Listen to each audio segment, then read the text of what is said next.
It's been an emotional season. We faced some pretty big decisions. Buying Dominion scared me, but it looks like this purchase was worth it. Maintenant, c'est ici que les choses deviennent intéressantes. Nous faisons partie du conseil d'administration, Mitch. C'était le genre de phrase qu'on dirait avec un sourire après avoir touché un salaire. Mais aucun mineur dans l'histoire, aucun, n'aurait pu prédire ce que Parker Schnabel s'apprêtait à découvrir. Au cœur d'une nature sauvage intacte, où des kilomètres d'épaisses forêts recouvrent des secrets plus vieux que des cartes, il est tombé sur une machine presque dévorée par le temps lui-même. Unview Trommel, rouillé et silencieux, caché comme une relique d'un monde oublié. Comment était-il resté caché? Comment une fortune en or était-elle restée là, sans être dérangée, pendant ce qui aurait pu durer des décennies? Et plus urgent encore, comment se fait-il que personne ne l'ait remarqué? Connectez-vous. Car ce que Parker a trouvé n'était pas seulement un trésor. C'était la confirmation potentielle d'une civilisation perdue, incroyablement riche et dont on parlait depuis longtemps. Cette machine oubliée n'était pas seulement abandonnée. Elle gardait des secrets. Et de l'or. Beaucoup. Le Trommel se dressait là comme un monument squelettique dédié à l'ambition. Les nervures métalliques étaient fissurées et pourries. Les boulons rouillés restaient immobiles. Les écrans s'affaissaient sous des années de négligence. S'il avait fait partie d'une opération de travail, pourquoi a-t-il été laissé pourrir? Était-ce tout simplement inefficace? Ou est-ce que cela cachait quelque chose de trop précieux pour que quelqu'un puisse le revendiquer ouvertement? Et la question à $1 million. Quelle quantité d'or cette machine avait-elle retenue? Piégée dans ces écrans vieillissants. Trop gros pour être traversé, trop ignoré pour être récupéré? Parker n'allait pas partir sans réponse. Il a plongé dans le passé, fouillant dans des archives jaunies, arpentant les terres, reconstituant les récits de mineurs grisonnants qui se souvenaient de choses que d'autres avaient oubliées. Certains ont dit que le site avait fermé ses portes précipitamment, aucune explication. Il avait simplement disparu. D'autres chuchotaient que c'était maudit ou malchanceux. Mais Parker a vu clair dans les mythes. Il a vu du potentiel. Alors il a fait ce que tout vrai chasseur d'or ferait. Il l'a ouvert. Ce qu'il a trouvé n'était pas seulement des points ou des traces. C'étaient des morceaux. De grosses, beaux et brillants morceaux d'or coincés dans les entrailles rouillées de la machinerie. Pris dans des crevasses. Entassés dans des coins. Comme si la machine l'avait accumulé pendant tout ce temps. C'était plus d'or que la plupart des mineurs ne rêvent d'en extraire en une saison entière. Et il était resté là, enfoui dans un trommel oublié, intact et attendant. Mais l'extraction ne serait pas simple. Le trommel était ancien, à peine intact, une coquille fragile de lui-même, un faux mouvement et tout pourrait s'effondrer. Pourtant, Parker et son équipe savaient qu'ils devaient essayer. Ils ne pouvaient pas échapper à une découverte pareille. Et ceci, ce n'était que le début. Alors bravo à vous tous qui regardez, car avant d'aller plus loin, une chose est déjà claire. Cette découverte est plus choquante que quiconque aurait pu l'imaginer. Qu'est-ce que Parker a trouvé ensuite? Cela va réécrire les règles. Tout ce que nous pensions savoir sur l'or perdu, les mines oubliées et l'histoire cachée est sur le point de changer. Et tout a commencé avec une machine que tout le monde avait oubliée. Un seul faux mouvement pourrait tout faire s'effondrer. Important avec lui le jackpot. Pas à pas, ils ont gratté, creusé et fouillé, révélant de plus en plus d'or à chaque centimètre dégagé. Ce n'était pas seulement ce qu'il y avait à l'intérieur qui le mettait sur les nerfs. La terre entourant la machine était également chargée d'or, plus riche que tout ce qu'ils avaient jamais extrait du sol. Cela signifiait une chose. Ce site était spécial. Il ne s'agissait pas d'un simple endroit où une vieille machine aurait été abandonnée. C'était une mine d'or qui avait été oubliée. Une erreur qui a laissé des millions de personnes enfouies sous la surface. Plus il allait en profondeur, plus cela devenait clair.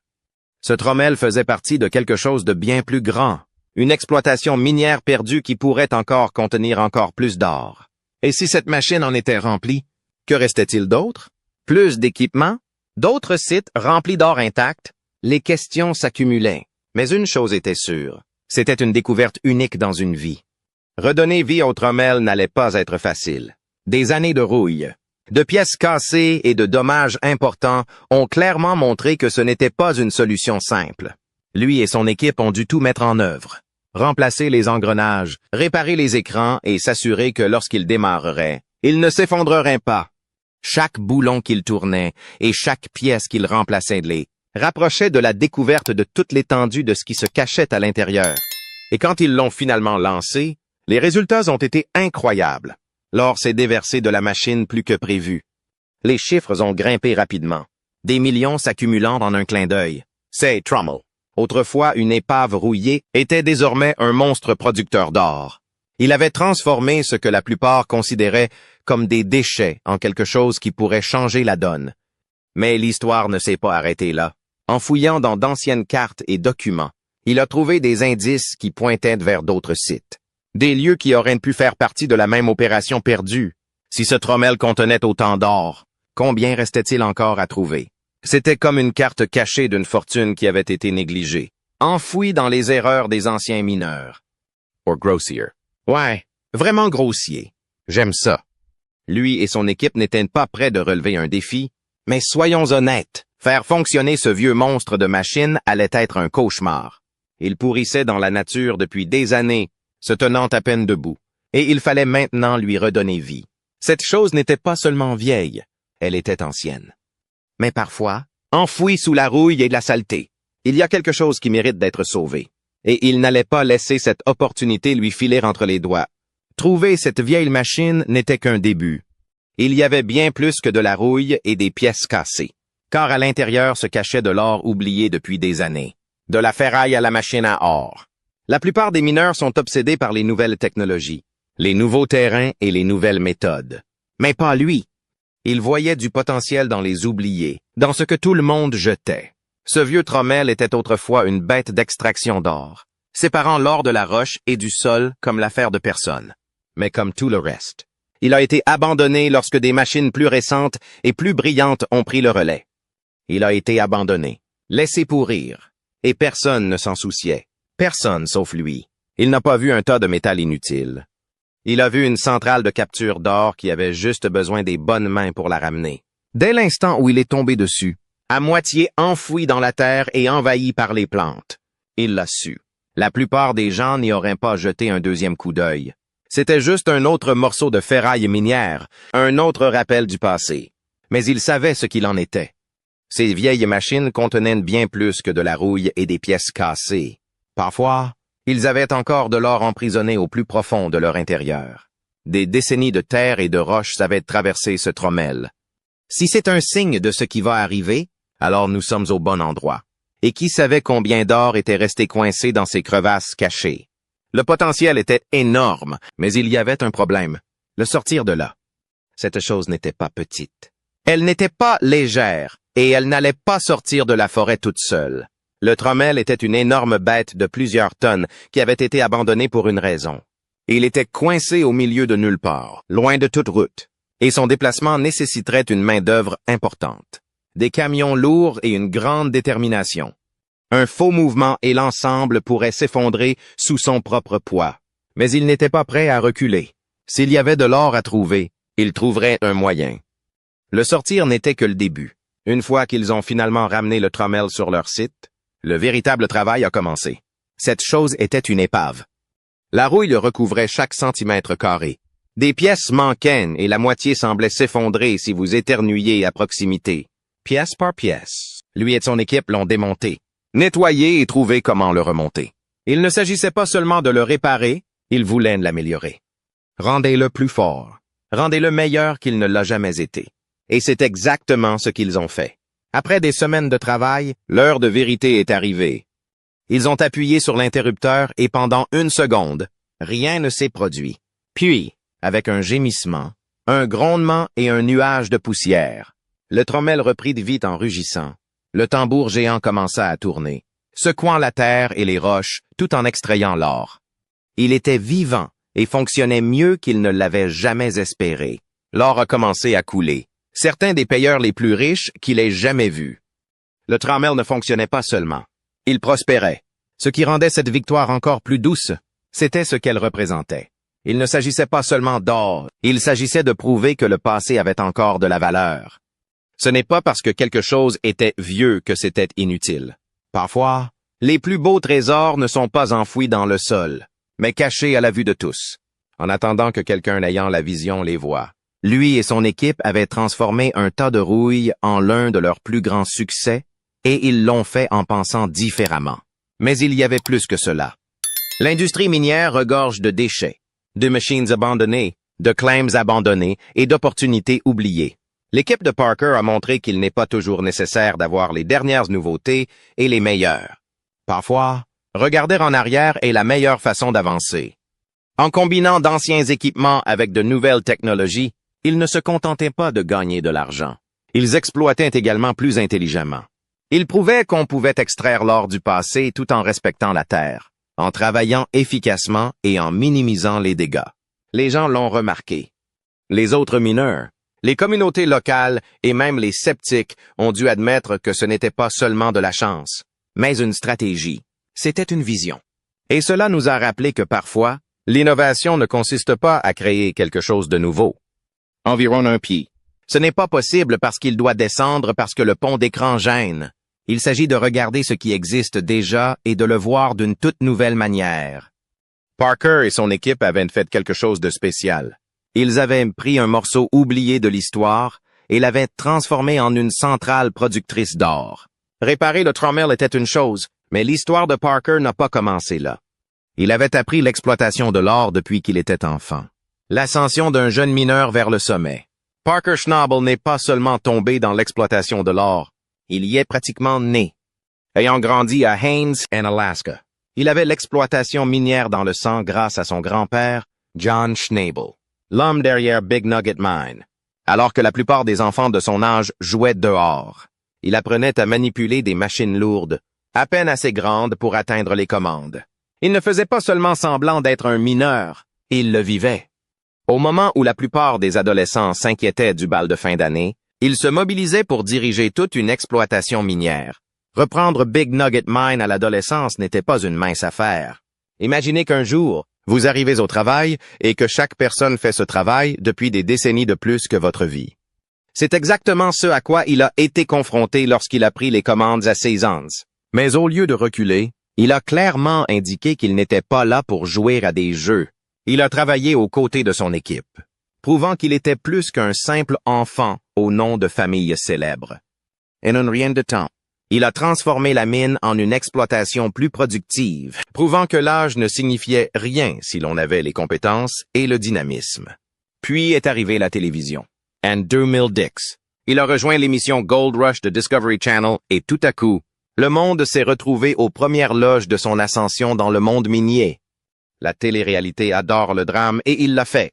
June, ambitieux et prêt à tout risquer.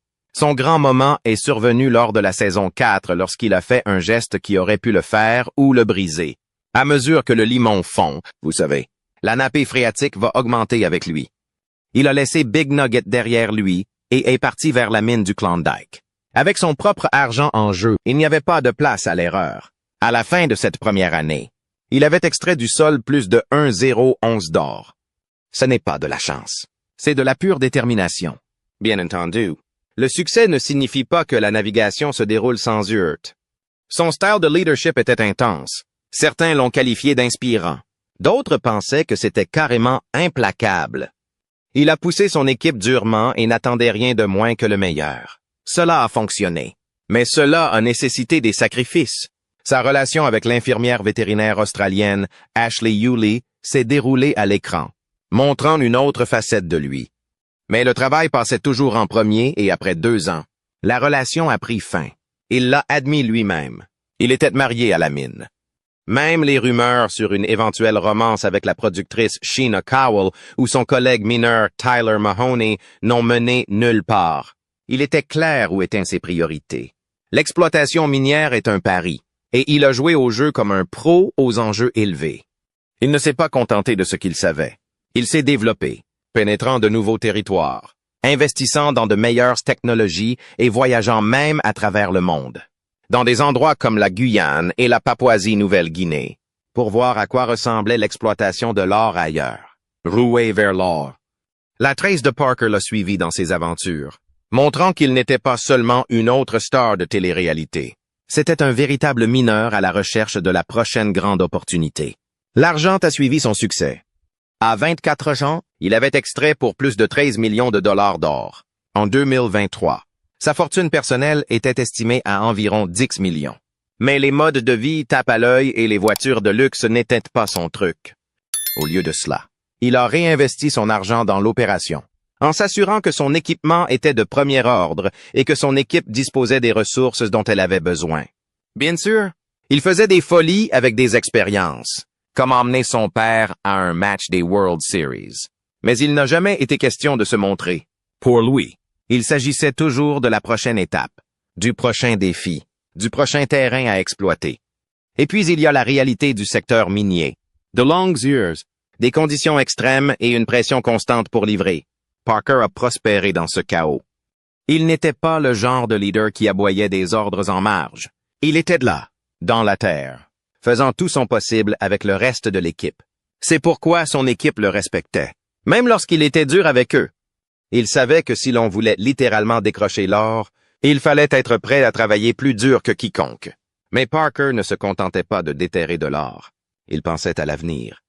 Il a commencé à s'intéresser aux pratiques minières durables, conscient que l'industrie devait évoluer. Il n'avait pas peur de poser les questions difficiles. Comment rentabiliser l'exploitation minière sans détruire les terres? Comment concilier tradition et l'innovation? Il ne voulait pas seulement réussir. Il voulait laisser derrière lui quelque chose qui comptait vraiment. L'héritage de son grand-père, John Schnabel, était important. Parker parlait souvent des leçons qu'il avait apprises de lui, des valeurs qu'il avait façonnées. Même après le décès de John en 2016, Parker a perpétué ses enseignements, prouvant que le travail acharné et la persévérance peuvent transformer n'importe quel défi en opportunité. Ouais, Gros Rouge, fini et fort. Que diriez-vous de cette nouvelle usine de lavage? Du sable de roche? Le monde de l'extraction de l'or n'est pas facile. Mais Parker a montré à maintes reprises qu'il était fait pour cela. Parker avait parcouru un long chemin, mais l'extraction de l'or n'était pas seulement une question de travail acharné. C'était plein de risques, de grandes victoires et d'erreurs qui pourraient tout gâcher. Les moments les plus fous de l'histoire de l'exploitation aurifère. L'extraction de l'or peut sembler une tâche difficile mais simple. Mais la ruée vers l'or a prouvé à maintes reprises que c'est tout sauf simple. Chaque saison, il y a une sorte de désastre, de trahison ou de pari fou qui fait fortune ou détruit un rêve. La série regorge de moments qui gardent les fans collés à l'écran, principalement parce que les personnes qui dirigent ces opérations n'ont souvent aucune idée de ce qu'elles font, ou sont tout simplement têtues. Lorsque Todd Hoffman est arrivé pour la première fois, il savait à peine quelle extrémité d'une pelle tenir. Il a traîné son père et un groupe de ses amis en Alaska, pensant qu'il pourrait simplement extraire de l'or du sol. Il s'avère que l'exploitation minière est un peu plus compliquée. Des machines en panne, une pluie incessante, des nuits glaciales et beaucoup de malchance. Il n'a pas fallu longtemps pour se rendre compte qu'ils étaient bien au-dessus de leur tête. Le site minier s'est transformé en un gouffre de boue. Leur équipement était constamment sur le point de s'effondrer et leur morale était à peu près aussi bas que leur compte d'or. Mais d'une manière ou d'une autre, malgré chaque revers, ils ont continué à avancer. Qu'il s'agisse d'un entêtement brut ou d'un optimisme aveugle, ils ont réussi à se convaincre eux-mêmes, et parfois même le public, qu'il n'était qu'à un bon scoop de décrocher le jackpot. Et peut-être, juste peut-être, que ce simple courage était un signe qu'ils étaient plus proches qu'ils ne le pensaient. Et puis il y a eu Parker Schnabel. Encore adolescent lorsqu'il a repris la mine de son grand-père, Parker n'essayait pas seulement de jouer le rôle, il était le rôle. Alors que d'autres tâtonnaient avec du matériel cassé et des suppositions folles, Parker est arrivé avec un esprit vif, une solide éthique de travail et quelque chose qui manquait à la plupart des mineurs. Un plan, et pas n'importe quel plan. Une stratégie bien pensée, soutenue par l'expérience transmise par une légende minière, son grand-père John Schnabel. Dès le début, Parker s'est démarqué, tandis que les Hoffman brûlaient de l'argent et des rêves plus rapidement qu'ils ne pouvaient extraire une once. Parker a gardé son équipe concentrée, rationalisé ses opérations et a prouvé que l'âge n'a pas d'importance quand on sait ce que l'on fait. Il n'a pas seulement trouvé de l'or, il l'a empilé, saison après saison. Il a amélioré son jeu, fait taire les sceptiques et est devenu l'un des noms les plus respectés de toute l'industrie. Le voir grandir sous la pression des caméras et des attentes colossales a été l'un des arcs les plus inspirants de la série. Mais toutes les histoires n'étaient pas dorées. Dakota Fred Hurd connaissait le jeu et y jouait froidement. Il a vu sa chance et a saisi la concession de Porcupine Creek des mains des Hoffman lorsqu'ils ont raté un paiement. C'était une dure gifle de la réalité, qui résonnait haut et fort. Dans l'exploitation aurifère, il n'y a pas de seconde chance. Un faux pas, une date limite manquée et quelqu'un d'autre prend tout. Et Fred ne jouait pas gentiment. Il jouait pour gagner. Ce moment était plus qu'un simple rebondissement de l'intrigue. C'était un tournant. Cela a montré au public qu'il ne s'agissait pas seulement de creuser dans la terre. L'exploitation minière est une question de stratégie, de timing et de cruauté. Il s'agit d'être plus intelligent et plus rapide que la personne à côté de vous. Les Hoffman, meurtris mais pas brisés, ont tenté de revenir en force. Leur grande idée? Mener toute l'opération dans les jungles d'Amérique du Sud. Un geste audacieux. Mais audacieux ne veut pas toujours dire intelligent. Ce qui suivit fut un désastre aux proportions épiques. Ils ont été confrontés à un terrain brutal, à une faune dangereuse, à des maladies mortelles et à des revers incessants, avant même de pouvoir démarrer une usine de lavage. Ils étaient plongés dans des problèmes. C'était censé être une terre aux richesses inexploitées. Au lieu de cela, cela s'est transformé en un récit édifiant. Car voici la vérité. Ce n'est pas parce qu'un endroit contient de l'or que vous pouvez réellement l'obtenir. L'exploitation minière ne concerne pas seulement la ressource. Elle concerne tout ce qu'il faut pour l'atteindre. Infrastructure, logistique, connaissance, chance, tout cela. Manquez ne serait-ce qu'un morceau et vous échouez. Et puis il y a Tony Beats, le Viking du Yukon. À parts égales grisonnant et génial. Boru, direct et indifférent à l'opinion de qui que ce soit. Tony a eu l'une des idées les plus folles de la série, ressusciter une drague aurifère centenaire. La plupart pensaient qu'il était fou. Il s'agissait d'un monstre rouillé qui ressemblait plus à une épave hantée qu'à une machine minière. Mais Tony s'en fichait. Là où d'autres voyaient de la ferraille, lui voyait une seconde vie.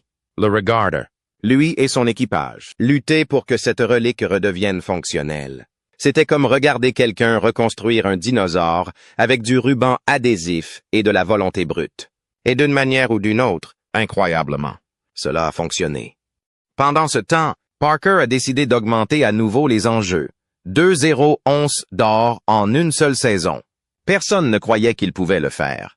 Le chiffre était absurde, mais Parker, comme toujours, ne s'intéressait pas aux limites. Non seulement il a atteint cet objectif, mais il l'a fracassé en récoltant plus de 200-400 onces. Ce moment a cimenté ce que tout le monde commençait déjà à soupçonner. Parker Schnabel n'était pas qu'un simple mineur. Il redéfinissait ce qui était possible. Pendant que d'autres cherchaient des excuses, Parker gagnait de l'argent. Pendant qu'il se précipitait, il calculait. Et pendant que certains rentraient chez eux les mains vides, il bâtit un empire, une once à la fois. Mais au cœur de la ruée vers l'or se cache quelque chose de plus profond que l'or. Il s'agit des risques qui poussent les gens à bout, des rivalités qui deviennent légendes, les échecs cuisants et les moments de réussite rares et électrisants qui en valent la peine. C'est un monde sauvage et impitoyable, où la survie seule est une victoire. Et une fortune? C'est le rêve qui fait revenir tout le monde. Car peu importe le nombre de chutes, ces mineurs se relèvent toujours. Tant qu'il y aura encore de l'or enfoui sous terre, ils le poursuivront, avec du sang, de la sueur et tout ce qu'ils ont. Maintenant, la question est, la dernière découverte de Parker Schnabel pourrait-elle être le résultat d'un simple hasard, ou y a-t-il autre chose? Une raison pour laquelle l'or est resté intact pendant des décennies? Quelque chose que d'autres ont manqué? Quelque chose de caché?